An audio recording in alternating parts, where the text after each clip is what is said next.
Hi, everyone. Welcome to the Top Lessons podcast. I am your host, Kathy Inglot, and with me today is a kick-ass woman, pioneer, CEO, co-founder, a literal Emmy winner.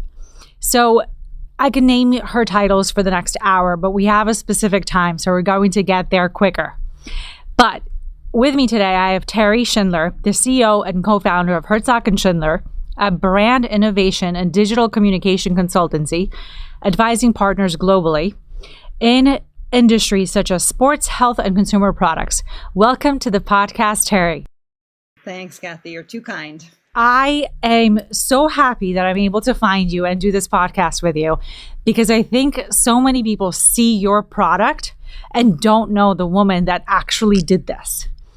And I think it's so amazing to bring stories like yours to the show, because it's not only a life lesson on one, what you can pioneer to do, but also how you can pivot a career later on to actually be the expert of all the things that you have been doing your entire life and do it with the title of CEO behind you, and also take lead of what that product looks like, rather than saying, my name will be buried on some special credit behind the scenes and doing it with your face and your firm doing it.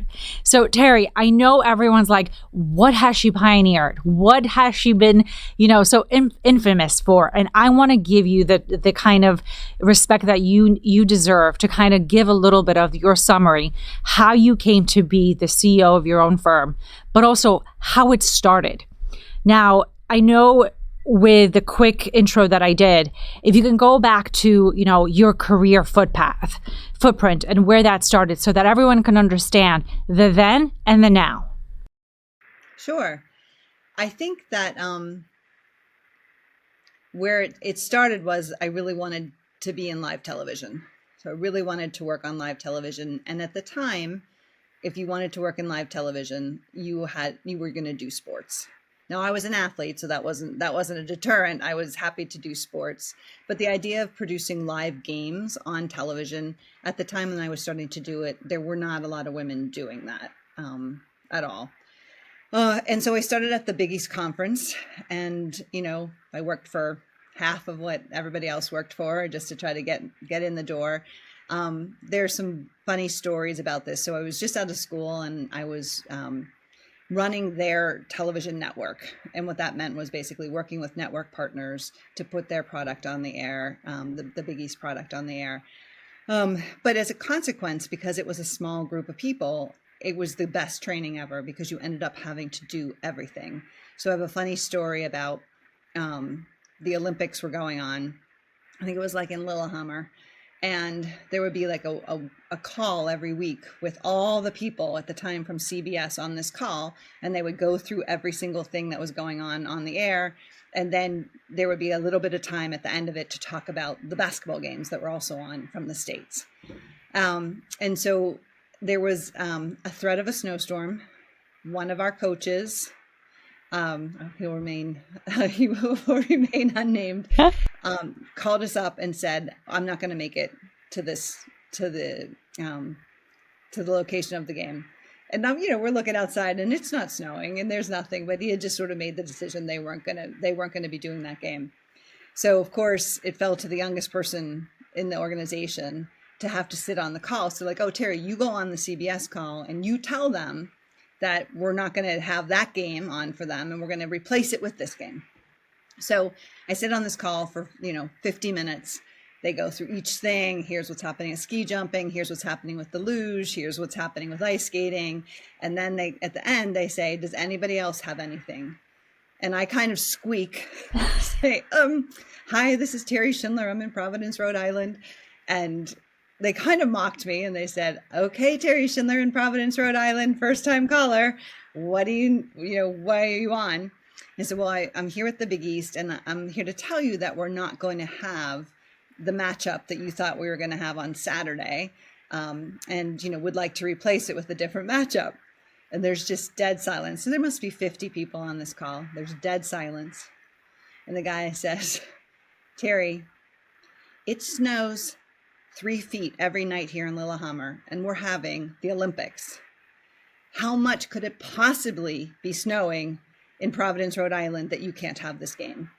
And I was like, I have no answer, right? So I said, nevertheless, we're going to have this game.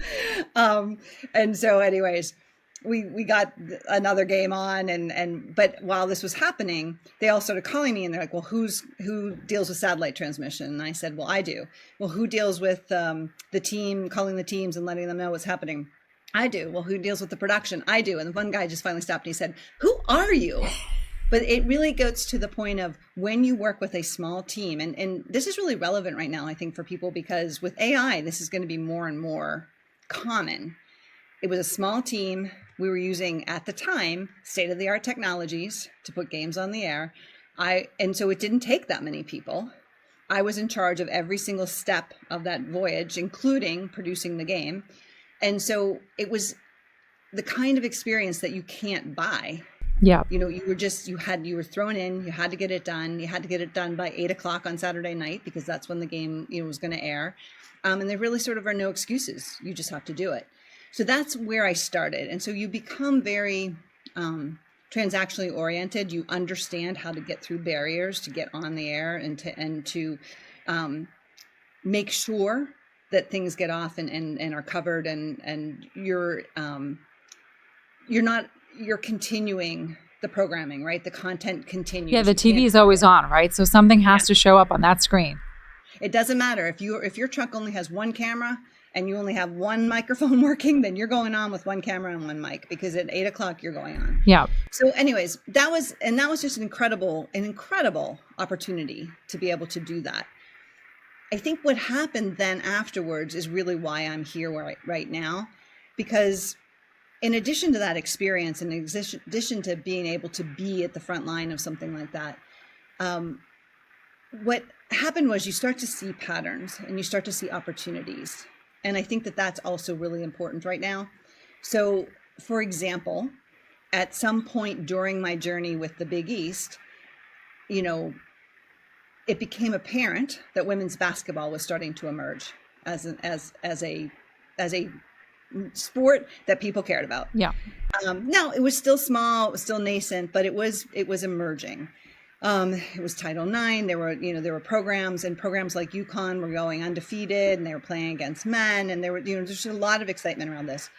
Well, when the Big East sold their properties to what became ESPN Regional, I got to see the contract. I was going to be out of a job, and I got to see the contract, and the contract was, this thick, and it was basically saying, here's all the technologies, you're giving us rights to all these things that have not yet been discovered, et cetera, et cetera, et cetera. But in these 56 pages, there was not one mention of women. And so I was like, well, it seems like the women's programs have the rights to their own stuff, because this, the ESPN Regional isn't interested. And so I called UConn and I said, look, I the way I read this contract, you have the rights to your games. And they said, yeah, but we don't know how to do them, so it doesn't really matter. And I said, no, I do. No, I've been doing that. And so we launched the first ever women's televised package for women's basketball, because I just called them, and I called friends I knew, and, women who were directing football for the NFL, and other women who were busy doing documentary work, and I just got them all together, and we worked with this public television station in Connecticut, and we put this package together, and they became the first, women's package with a rights fee. Love it. And that's why I call you the pioneer, right? Because literally you were the first to think of this, and it's not like it existed, so you couldn't say, well, it looks like this, right? But you took the concept of like what men had on the other side potentially, right? And you said, like, why isn't this being done for women? Which is, I think, what, we all as women owe you, the kind of the right and the privilege to say, look, you pioneered something that, again, maybe there's something on some sports broadcasting network that says your name, but it's that type of, like you didn't have to look at the contract. Nothing made you weren't the lawyer on the deal, right? So you picked it up and you said, well, let me just take a look. And I think that thinking now can be applicable to everything we do, right? To be like, why is it the way it has to always be? And the firms that answer that question survive and innovate and do something no one's done before. And now more than ever, because really now everything is being called into question. And I think you're totally right. So when I went on to the WNBA, so the NBA called me and said, well, you seem like the only person in the whole country who's doing women's basketball on television. We're going to start this league. And you had to really think, I mean, you have a whole organization that is absolutely geared towards monetizing the heck out of men's professional basketball. And you're saying, what does that look like for women? All these conventions and all these things that happen, are we going to do that? Or are we going to try to create something that is still very recognizable as professional basketball, but maybe, also starts to think about other things? So for example, sponsorship, we had to rethink, what sponsorship looked like. And now you're seeing really much more of that with the beauty groups, the Skims, the Sephora. I mean, because truthfully, they can't afford their lifestyle on that contract the WNBA is paying them, right? It's like de minimis pay when it compares to men. So you need that contract for that sponsorship to actually give you the kind of, self-worth that an athlete of that stature should get. Yeah. And also, but you're also trying, just don't forget, yes, there's absolutely the money-making aspect of this. There's also the bond with the consumers. So who's the fans? And what I kept going in, and I would say things like, I think this is great. And if we can get some of these the men's contracts to include the women, yes, we want Gatorade, yes, we want Nike or Adidas, whoever it was. But I want nail polish because I want team colors. I want maybe, and I remember going into a meeting at one point and I said, what about Build-A-Bear? And this guy said, oh, Teri, does the WNBA need Build-A-Bear? I'll help you. And I said, actually, when I think about it, the NBA needs Build-A-Bear. So I think it's sort of questioning those things. It's questioning things like, what is your in-game entertainment? Is it going to be, dancing women? Or is it going to be kids and more acrobatic? And it just sort of, and it's not to say that anything's wrong. It's just that you had to look at absolutely every part of operationalizing that and saying, what makes this different? Because the fan base is different. Yeah. And now that content, right, with the AI spin on it, is revolutionizing so much because it's all very real time, right? You could literally almost feel like your phone is giving you that second by second update, and you can see the threads on the side, people talking and commenting and saying, I'm here, he's doing this, or hey, someone just had this on the court, and and it's so real time and real, up to date content that you're literally not missing a second. And I think if our phones or networks go out, it's people are going to be like, how do I survive? I don't have this content. And whether it's for sports or, Instagram or any other, content provider that's out there, I think, it's part of that addiction too, right? We're addicted to that kind of full-time live streaming world now that we feel movies from the 80s are 1,000 years old. It's living in the life of I need constant gratification, right? It's that type of world we're living in. Now I want to bring it back to you because I'm not the important one here. You obviously worked for all these networks, right? NBC, CBS, ESPN, HBO, NBC Sports. I mean, the list goes on. In a time where you can correct me if I'm wrong, where there weren't a lot of women spearheading things. There were not.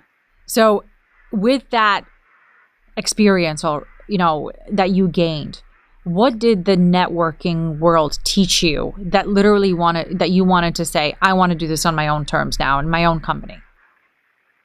That's an interesting question because I waited a really long time to do my own company. My husband would tell you he wanted me to do it much earlier. I think that part of it is distribution. So part of it was when could you... I didn't want to start a company where it would be a small company and you do small things. Because if you've done the Olympics and you've started the WNBA, I wanted to have that kind of a platform. Yeah. If I could have that kind of a platform. And so part of what you're referring to is the technologies now allow you to do that. So right now, where you are in that studio, you have and I have more technology at our fingertips right now than I had when I was producing the world feed for the NBA finals. So I would have all these cameras and all this stuff and go to 400 countries.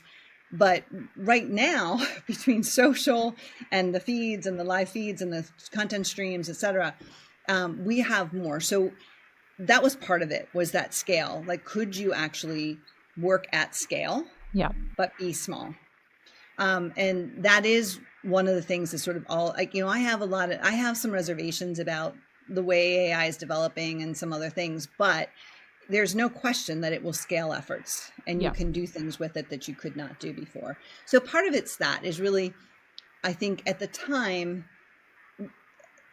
you leave an Olympics and you realize, well, geez, that's a global phenomenon, and you're going to, you're able to produce content for people all over the world. If you go back to doing your own thing, like, how are you going to create impact? That was my big question. So once I realized that I could create impact with this, and I could connect different dots and by looking at things differently, could connect different dots, but I could create the impact. That was when I decided to start my company. No, and I love how you just said that, because that's a formula, right? It's almost like if I could create it in sports, I can copy and paste that formula into a different industry, right? To be able to say, look, I may have different data points, but the formula kind of follows its, like an algorithmic path of like, if then this, right? Yep. And I think the success is there when it comes to AIing, like you said, how do you survive to be a big company in a world that, you don't have 1,000 employees behind you to be able to do that type of formula, data analytics. Now it's, you spit it into AI and it'll tell you maybe something even you didn't even think about, because it's computerizing things we can't as humans do that quick. But I think the lesson that, like, what did you, now looking back at that transition from, having a career that's somewhat traditional, to now being in your own company, what's the lesson that you think you either learned very quickly, or it took you a while to learn, being on your own and working for yourself? Well, so it's interesting. I had always done this. So when you're working in sports, television, and content, generally speaking, I would go for a period of, let's just say 5 years, where I was a freelance producer and I would work. And so we would have contests, like how many networks could we be working for at the same time, that kind of thing. But then when I would join the NBA and I would stay at the NBA for 10 years. And then I would leave again and I would like sort of work in, something that was emerging. Usually what would happen is you would get into a place where they weren't adopting the changes as quickly as you wanted to. And you just feel like this is a moment in time. So then I would go out to get the experience with those new technologies or whatever, and then I would come back in. But I think what when you ask about sort of leaving, so the scariest part was leaving the field that I knew, which was sports, which I knew cold, and trying to apply those lessons. Now, what helped me was everyone suddenly became a content company. So it wasn't just the broadcast, actually, everyone became a content company, literally everyone and every institution. But where it was hard was where I pivoted. So when we pivoted, I had a contract with the government at DARPA, the Defense Advanced Research Projects Agency. And I actually wasn't sure why I had this contract. I was asked to be part of a consortium. And I said to the guy who called me, I said, I don't know why you have me at this table, because these guys are PhD. I'm not an engineer. I'm not a PhD in material science. And he said, when you get in the room, you'll understand why they can't talk about it. And so I was like, okay. So then you go into that. And so that was a good entry. And we were able to create a social network for science and technology. That was great. I loved it. But it was still, I had a lot of accolades in the other world where it's like, okay, I worked the Olympics. I did this, I did that. And here I wasn't really ranking. And that was really tricky, because you're sitting there and you're like, okay. And nobody really listens to what you have to say. But at the same time, I was probably more aware of what the market was saying back, and I was more aware of the communications strategies. So there was this period like in the desert where I would say it was humbling. to try to do that. So there's a growth process to it. I would just say it's not quite so easy as, I can just translate this to this. Yeah. But again, I was really always in search of impact. And so I was like, okay, well, if you can do this for women in sports, you can do this we can talk about, like, one of the things I love about sports is the communities. Like, so they were communities and they were social before social media even existed. So I learned a lot about how you cater to communities with content. So then now you can say, well, what's a scientific community going to look for? What are the drivers that they would have for behavioral things? How can you start to think about that in different ways? And so it was more linking communities, underserved communities, with technologies that were empowering. I think that's sort of where I got to.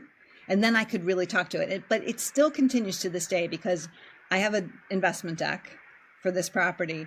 And I was going through it with a mentor of mine who's from BCG, and he was, and he just stopped me. He said, Teri, you are most convincing when you talk about arenas that fit people, when you talk about communities getting together. I want you to put this entire deck into a sports metaphor, because he said, it's understandable. Yeah. And he said, stop trying to pretend you're a PhD. Yeah. Because I'm like, I'm not. So it is sort of trying to find the metaphors that work, and then applying them in ways that sort of forward, like advance the narrative, advance the product. I think that's really the key. Underserved. I love the simplicity of it, because there's so many things that get overcomplicated. And you look at a deck and you're just like, I've seen so many decks in my life that, like, page 2, you're like, what's the point of this? Like, what are you trying to pitch here? Right? Like, what's the focus, intent? What are you asking for? And a lot of people do it, especially when they're capital raising. Like, there's all this, like, data all over the place, and, like, it gets lost in the message, like what you're actually good at, or how much money are you actually asking for. But then, when the really good people come into the room, and whether they have a sales background or not, I actually think it's because they're really good at what they do. That when they come in and actually pitch you an idea, whether it's in the deck or whether it's verbal, you realize very quickly that they're so good at their job and they love what they do, that when they spin it in that, like, metaphor, kind of like what they're really good at, like, they can sell you lipstick on a pig and you would buy the lipstick. Yeah. And it's just so good at, like, bringing back to the advice someone gave you. It's like, do it in the way that you know best. And don't listen to the outside, or, like, make it pretty, but do it in the way that the message is so easily to understand that, like, a child would understand it, right? Exactly. And that simplicity is actually so sophisticated, and it is hard to get to. It is hard. And playing with it, right? So one of the things I would say, I would be asked to speak when I was at the NBA and WNBA, and I would get up and there'd be this panel and be all these men in sports, and they'd say, why are you here? And I would say, obviously for visual relief. And, like, just playing with that. So I started to get comfortable pitching technology by saying, I'm probably the only person you're talking to who started the WNBA and then is now pitching this product. Like, just embrace it, embrace the difference, let people be interested by that. Yeah. And then go ahead and use this, like what you were saying, the simplicity to describe the idea. Yeah. And I think the old kind of adage of, like, if your 5-year-old gets it, you've done your job. Yes, exactly. And it's, really, really funny how, like, people who probably would pitch to a 5-year-old would fail outright because they would be so over their head. That I think, I forget who on Shark Tank said this. I think who was, oh my gosh, who said it? Someone on Shark Tank that was like one of those Shark Tank judges that they, replace all the time. That said, I'm kind of the back of the envelopes kind of guy. I need, like, a one-liner. Like, what are you trying to sell me, right? And people are like, what? But it sounds very stupid simple, but sometimes stupid simple works amazing. Well, what people are really saying is, help me understand. Yeah. Like Nike's motto, just do it, right? Like, how many of us don't care about what Nike's really selling, but that motto is for life, right? Like, you literally heard about it, saw it everywhere. It was on every single Olympic, advertising commercial that you could possibly see. But for life, that motto, whoever came up with that, 3 words, is probably going to be, you know, a genius for life in their bank account. But like and I learned this later that like marketing has like 3 words. It's like a brand of 3. Like if you use 3 words, you're like, you know, you've done your job, you know, the pitch is there. So I use that for the top lessons to be like, you can understand it. You got the words. I don't need a podcast that has bigger names, blah, blah, blah. But going back to you. Well, but let's just to play off that, help me understand is really those are 3 words, the mantra of today. So think about it. When the cloud came out, no one knew what that was. I think a lot of the distrust of AI right now is people don't understand. And to the extent that those industries are not answering those questions. So I think that, you know, really the mantra should be help me understand. And if you're starting in your career right now, you want to create that doorway, that portal, so that someone can understand your idea or you can understand their idea. So really the communication is just so important. Yeah. No, and I think for all those listening, you just gave everyone the best interview response ever. If you walked into an interview and you went to a company and said, I can help someone understand what your company does, you got the job. I think most people would be like, wow, like she's here because she wants to make us, you know, literally be the face of whatever it is that we're selling because she will help everyone understand what we do. Or like, help me understand what you do so I could do my job better, right? To be able to say, I can't really understand what I'm doing. I'm just following whatever someone else did before me. And that's a terrible thing, right? And I love the AI disruptiveness of that process because most jobs go, you replace the person that was in your seat before. And very few companies start a role from scratch, right? So in most cases, you are doing someone's other process. And those companies and those positions are now AIing those people out because they can mostly automate most of their tasks, right? Like today's announcement was Amazon is going to lay off like 30,000 employees. Yeah. I was like, those poor people now are going to have to face like, what do they do with their skill set that the guy next to them didn't have, right? And you go, now your competition is really heightened to a degree where you have to bring something different to the table. And that help me understand motto is so simple and also different to be able to say, look, I know what I'm doing. I'm probably the same, 10,000 other people behind me are doing the same thing I did. But it's like, I can make you help other people understand what you're doing better. Mm-hmm. And then, you spiel whatever it is that you need to sell. But I think the AI concept, and you're obviously in a world where AI is like everything you do, right? Like the data points, the analytics, everything I'm sure is going through an AI platform of some sort. And I'm sure you used it way before AI became sexy on the street. What catching up like everybody, but yeah. Yeah. What lessons do you think we all need to learn in AI that are foundational to what you have seen and work really well for you and your company? Here's what I look at when we're looking at people is so recently I had a consulting arrangement with some people who are working on a major project in Saudi Arabia.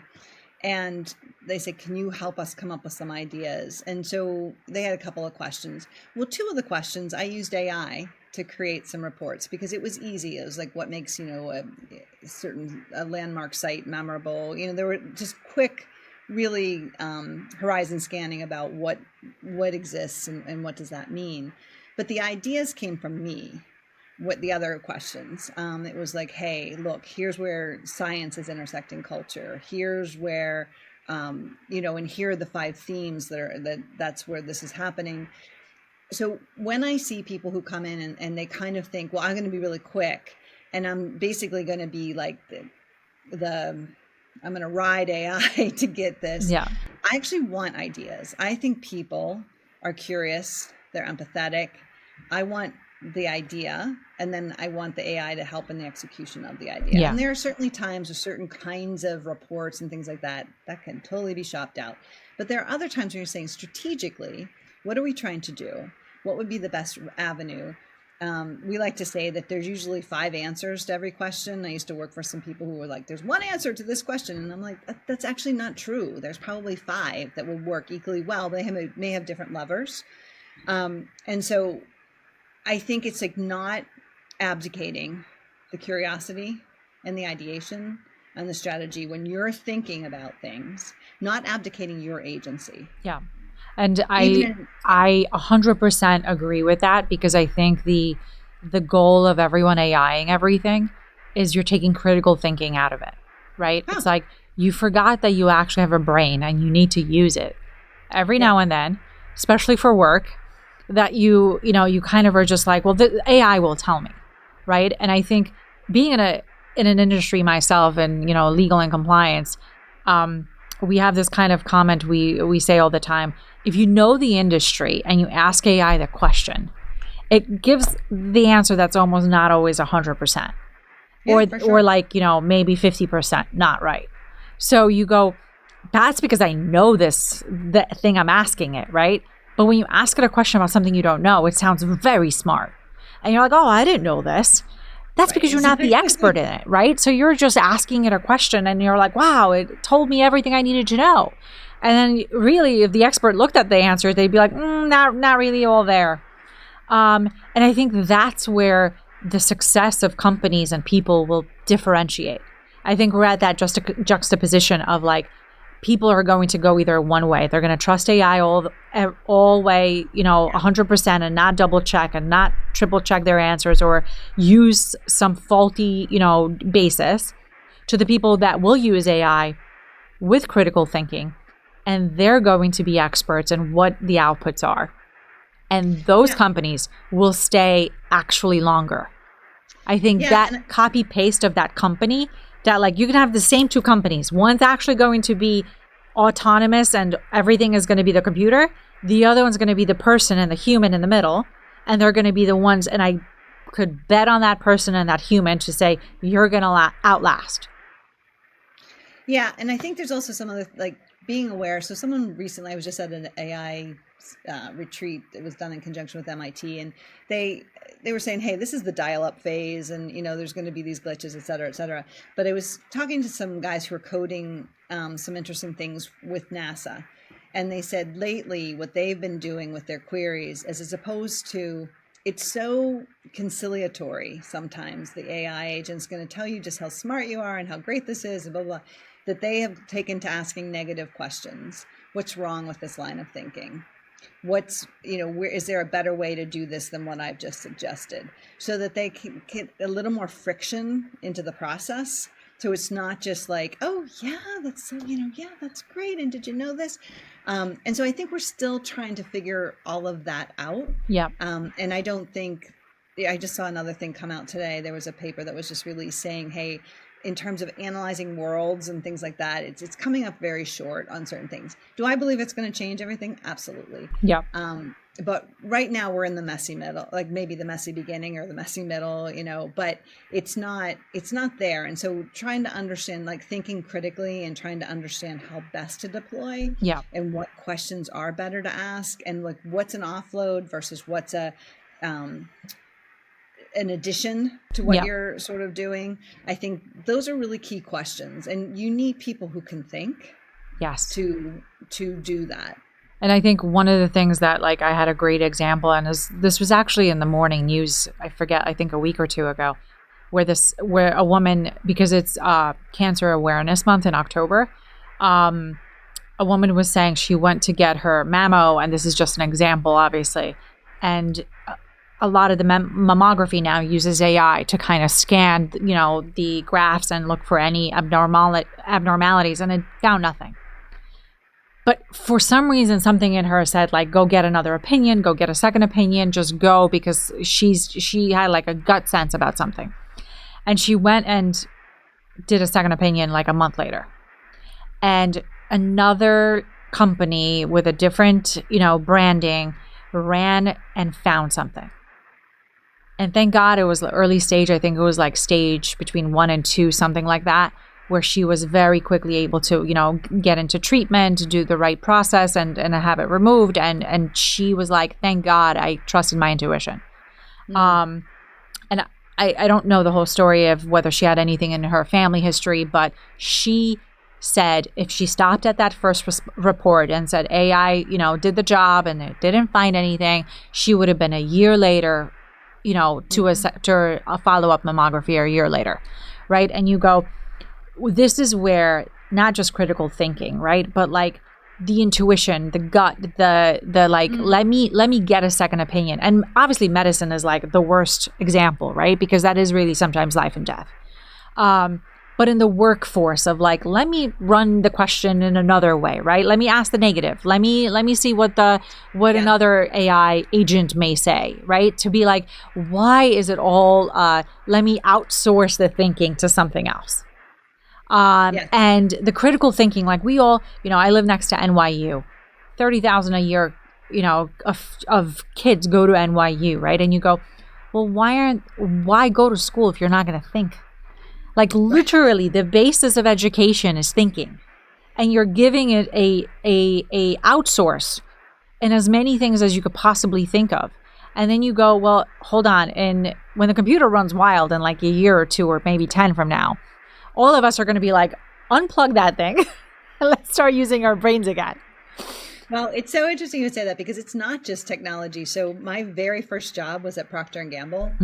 And I can remember my mom took me, and she was helping me set up my apartment, and I was going, and I came home the second day, and I was I was like, oh, and she was like, what are you, what's wrong? And I said, I mean, they have a binder, and they just gave us a binder, and like, you're supposed to turn to page 12 or whatever. And I said, I was like, if you just needed someone to turn to page 12, why did you hire me? Like, I don't get it. So we've always done this where we try to template people into certain things.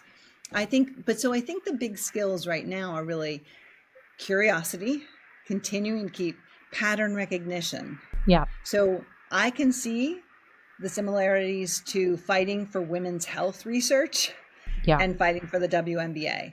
So there's a pattern recognition there, right? This is now, something that can be addressed and should be addressed.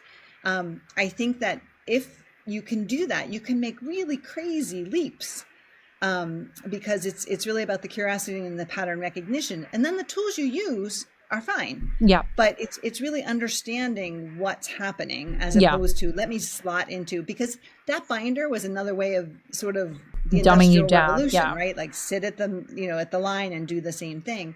And I think right now what we're really going to need are people who think through things critically, who think through things differently, who bring different things together and say, what about this? So there's a lot of opportunity from that regard. I think the harder part is getting seen in this environment. No, and that challenge I think will be everywhere all the time, right? Especially for people who are maybe a little on the shy side or are very good at like data, but like aren't the speaker naturally. So I think but they also may be, winning in the game of like show and tell, right? Like if I don't need to speak about it, but I could just show a deck. I'll just mock you up a demo, or mock you up a demo. Here or, you go. Model up a AI agent that speaks for you. Yeah. Right. So it's like all these different ways to get ahead in a career right now. Or I think in 10 years, I was recently on a panel for work, and someone said, look, I just got a job that never existed 10 years ago. This would have never been a job before. And now I'm hired with a specialty that, yes, did I get in school? Absolutely. It's computer-based. It's data analytics, but not for the industry I thought I was going to be in.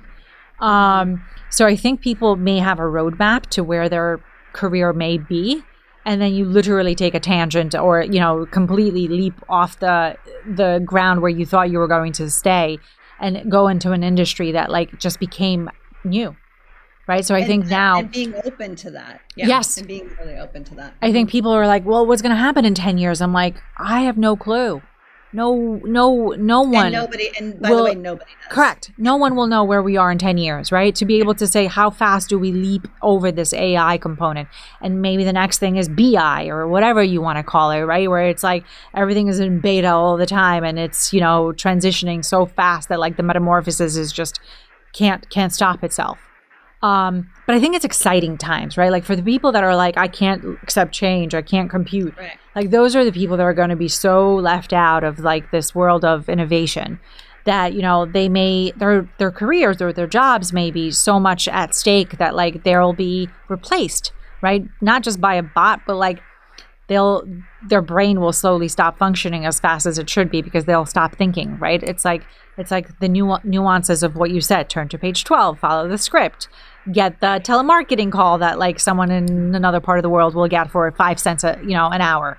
And I think the important part is like for the younger generation that are now in school and getting those degrees is saying, you know, be open to whatever's coming.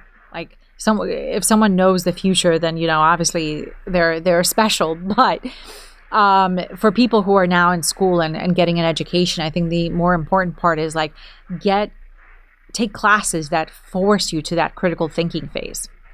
To be able to sustain, you know, your because by the way, questioning. Our technologists are not necessarily all that versed in like the humanities, and so I think that's really critical. But I think the bigger thing here is sort of putting understanding you're going to have to be a CEO.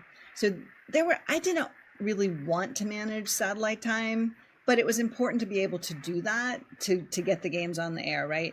And so I was able to manage that part of it and sort of learn that. But I think what I see is not everybody understands.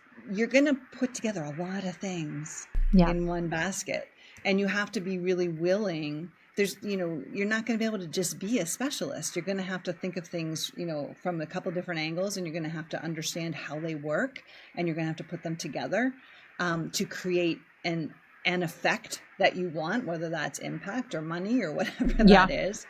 And so I do think when change management, when people have a lot of change, sometimes they close down and they're like, well, I just want to do this. And the thing is, I think that's a luxury that's going to be gone. Yeah. And there's a lot of things that you have to learn how to do so that you can create, like, you got to keep the goal in mind to create the impact that you want to create. And so I think that's sort of this, I would say, being really open, being really curious, and being willing to do unrelated, like seemingly unrelated things to create the whole. Yeah. And I think the lesson that I, you know, kind of come back to is, I remember Jeff Bezos from Amazon saying that he was such a disruptor at Amazon that he kept on coming up with like things to do and innovate. And someone finally sat him down and said, you're going to break this company because you're forcing too much at the same time that it can't sustain itself. You're literally, you know, kind of like all over the place, and there's too much on our to-do list. Right. And I think there's a level of expertise of how to balance everything together to be able to make sure that your success builds in for all those changes, and it's not a disruptor to change and be dynamic. And you have to know, like, if you throw 5 things against the wall, that like those 5 things can actually take into whatever your inputs are allowing them to compute, right? To be able to sustain, whether you have, you know, 2 people or 1,000 people working for you. Can you actually like input all those things together? And I think from a guy who runs Amazon, right, or thought of Amazon, and created this behemoth of a company, that's a life lesson that I think I actually like appreciated so much, to be like, hold on, Amazon couldn't take those ideas and run with them all at once, even though he has thousands of people working for him, right? Someone said to him, this is too much. And I think, you know, sometimes we actually have to be the deliverer of like realistic news, not bad news, right? Just realistic news to say, this cannot happen because you're going to break this, this, and this.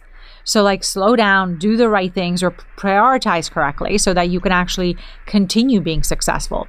And I think this goes back to a comment you said earlier on the show today, is you can't buy experience, right? So if someone gave you a project now and said, do this, I'm sure with your expertise of X amount of years already, you would be like, well, this is wrong and that's wrong and that can't work, right? And I think we all, especially the younger generation, kind of almost want to skip that experience step and you want to go, you think you're an expert already. And I think, I keep on always saying like, will be. and you can be in certain things for sure, but like you can't skip those like challenges and failures and errors that we all have because of the experience we have behind us. And we can only get better because we have done those things and we have lived those actions and gotten those things wrong or right. Yep. And I think everyone kind of says like, well, why do I need to do this stupid thing, right? And you go, because you may figure out how to do it better, or you may figure out this has no reason to it being done here, or it's the foundational step for something else. But I would say one other thing. I would take the other side of that argument. Yeah. So I'm more empathetic with Bezos's view of like, but then we could do this, and then we could do this, and then we could do this, and why can't people keep up? I would wish that I had learned earlier in my life how to sell the disruption. Mm-hmm. So I wanted to disrupt P&G from the day I walked in that door. I was not very good at selling, at creating the argument behind the disruption.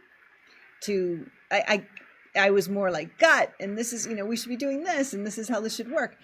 And I think that if I could rewind, or what do we say now in quantum, like what I do in my future can affect my past. That's how I'm going to help my past persona, because I think selling the disruption is a really important thing. And right now, I would say, and I feel strongly about this, I think that generally speaking, Silicon Valley is not selling the dissumption. They're imposing it on everybody, and I think it's a valuable disruption, and I think it's going to change. But do you think the selling part almost has to be from a person that's doing it? Like it's almost like a show and tell, right? Like people can be like, oh, but would it really work? And then you go, well, if I get an idea and I fund a company and I start doing it, I'll show you. But it's also this. You told us, OpenAI, you were going to work on cancer. Yeah. And now we're doing porn. There may be a lot of reasons why that's happening, but I think this idea of helping people, like, help me understand. Yeah. Sell the disruption. And so this, so when you're starting, you have a lot of ideas and they're all bottled up, and you're trying, and you rush into somebody's office who has the ability to make the decision. And if you don't sell the disruption accurately, then you're going to have no success. And then same thing, if you're leading a company and you want to self-disrupt, selling that disruption to your team, helping them understand why we're going to pivot, why it is going to seem overwhelming, what's going to happen is really, really important as well. But then also to the market.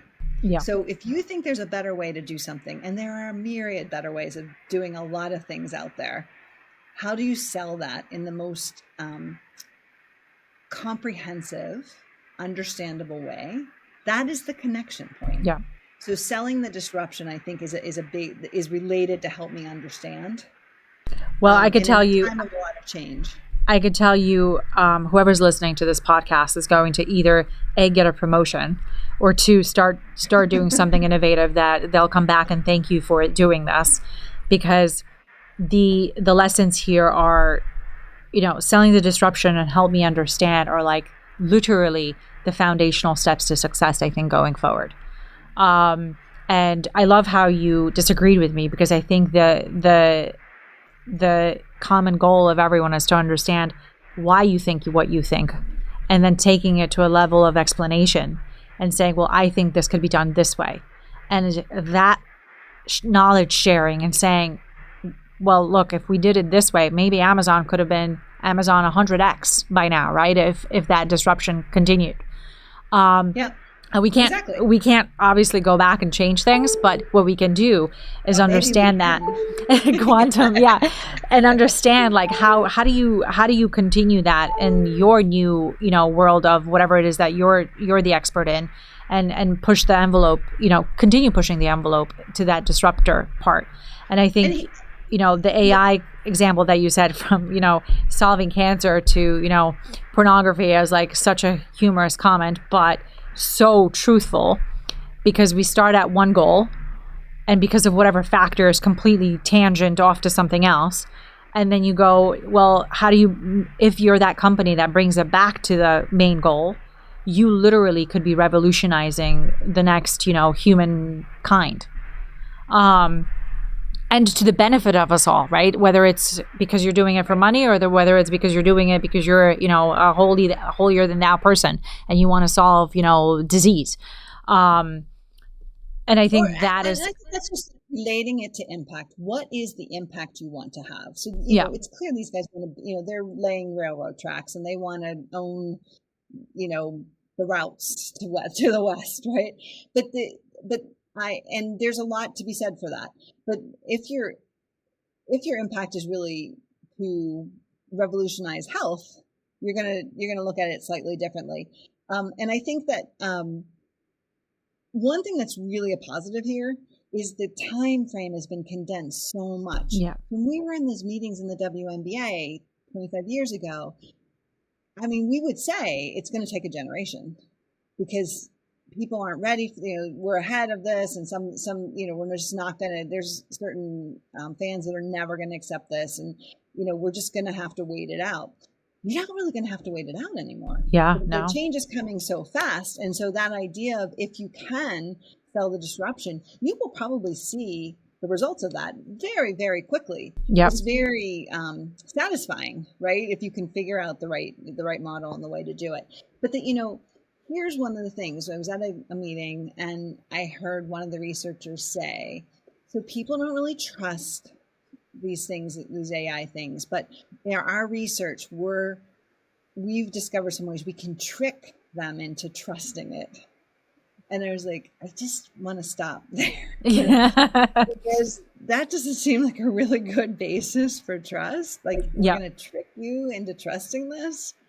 That's not really human behavior. So I think we're moving very, very quickly. So you can fall and you can end up in like a statement like that where you're just like, wait, that doesn't make any sense. Yeah. But at the same time, if you have a sense of, what's possible, what you want to do, and I'm talking about things beyond get rich.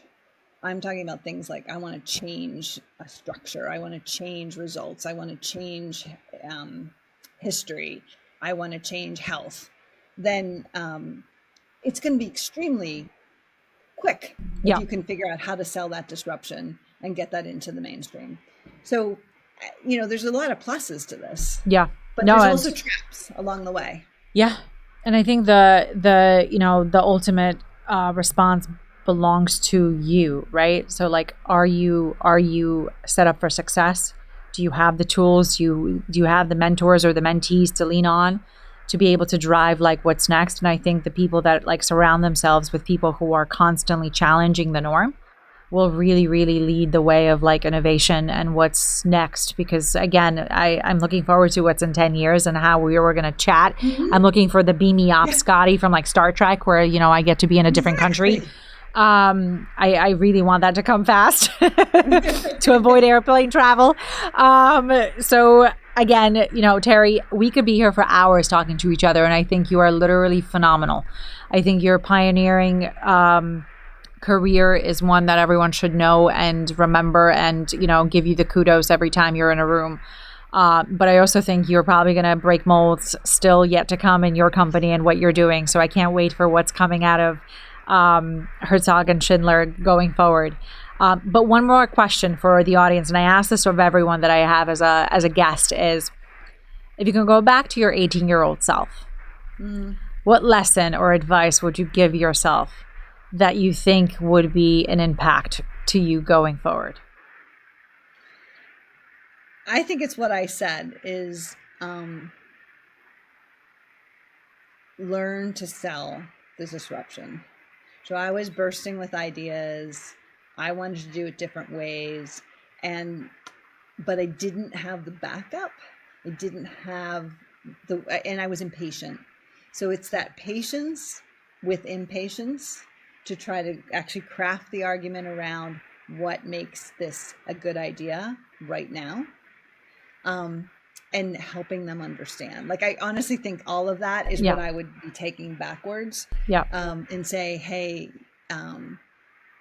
you're moving too fast and you're not giving them all the information that they need. Now, you're going to run into blockers. You're going to have ideas that are great ideas that you do sell it and people are going to shut you down. Yeah. But happens all the time. But like value the idea enough to sell it. Yeah. I always say, there's always going to be, it's maybe not the company that you're pitching. It's maybe another company that like is hearing you from the sidelines or hasn't heard you yet that will listen to you and give you the start. You just have to know which door to knock on and believe in what you're selling, right? To be able to say, I know what I'm doing because I have the experience or the knowledge, or I see the concept working really well. And I think that is words for the younger generation to listen to now, especially those in school, saying, what do I do? What career path do I follow? And I think if you take your lesson and apply to any industry, you will make a mark on the world. So Teri Schindler, thank you so much for joining me today. I look forward to following up with you and figuring out what we do and look like in 5 years or even shorter from now, because 5 years may be like a year in this world months. Now. Yeah, in 5 months. And your expertise that you have brought and the lessons you have shared with us today. For those of you that are going to be looking for Teri's history and bio and where you can find her, I will link all that for you in the bio following the podcast. And if you have comments, questions, or things you want to chat about, reach out to me. Reach out to Teri and her firm, and we will make things work for you. So on that note, Teri, once again, thank you so much for joining me today. Thank you, Kathy. And let's see what innovation can be in the future. And we'll probably ask you to come back to be like, let's do a 2.0 with Teri and figure out how things have disrupted going forward. So on that note, have a wonderful day, and we'll talk to you soon.